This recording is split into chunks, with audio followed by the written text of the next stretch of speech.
Yan po.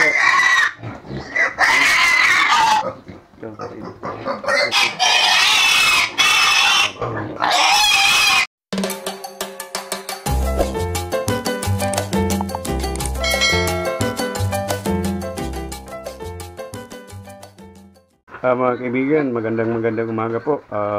Ito na naman tayo. Dito tayo sa ating maliit na babuyan. At ngayon po ay maglilipat tayo ng inahin dahil malapit ng manganak.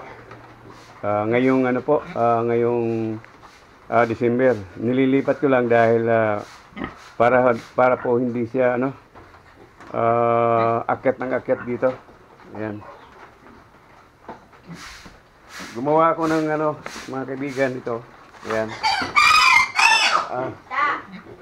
Gumawa ako ng harang para hindi na siya, para madali po maglipat ng inahin at hindi tayo mahirapan. Mga kaibigan, hindi ko na po nabidyohan yung paglipat dahil dalawa lang kami, walang hawak ng camera.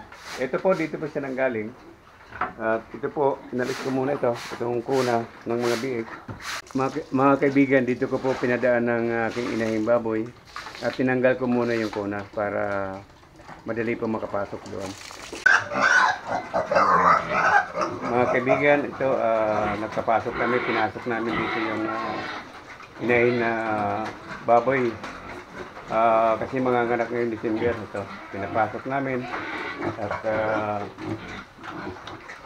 dito siya nanggaling. Ayan po.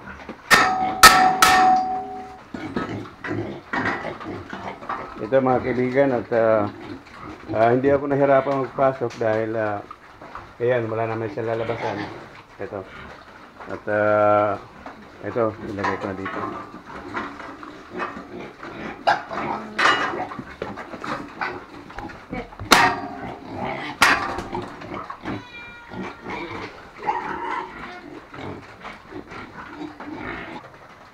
At ngayon mga kaibigan, susubukan namin ilipat tong limang biik dito.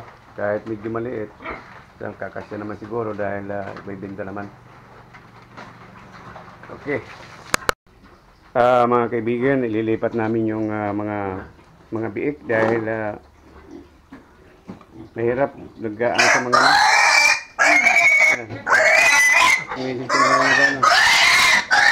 yan po. Magandang kilo? 20. Tiil ka nagkakapte. Dito. Ayan na po. Andito na yung dalawa. Kasi kung sama-sama, na-stress po yung baboy. Ito.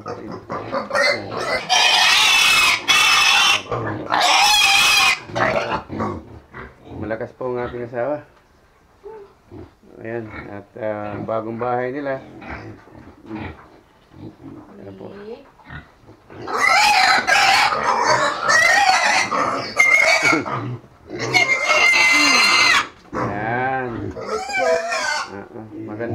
Magandang kulungan nila dahil isa na lang. Lagi na lang stress.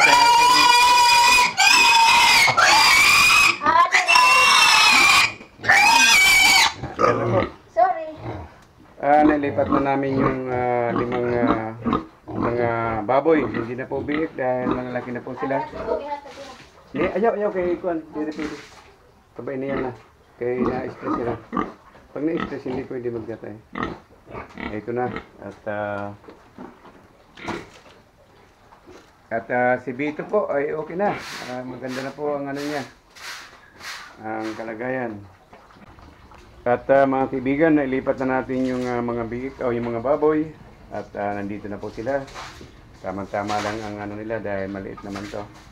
At buti nga yun para pagkatapos kumain ay may higa at matutulog naman sila. At ito na po ang ating kaya natin ilipat dito para hindi na po siya umaakyat at baka makunan pa. Kaya para 60 na siya. At nilagay na natin sa farrowing pin. Maraming salamat po sa panonood at suporta po dito sa aking YouTube channel. Maraming salamat po at mag-iingat po tayong lahat. At mga kaibigan, sana po huwag kalilimutan na pumindot po at mag-subscribe po. Maraming salamat po at ingat tayong lahat. God bless po.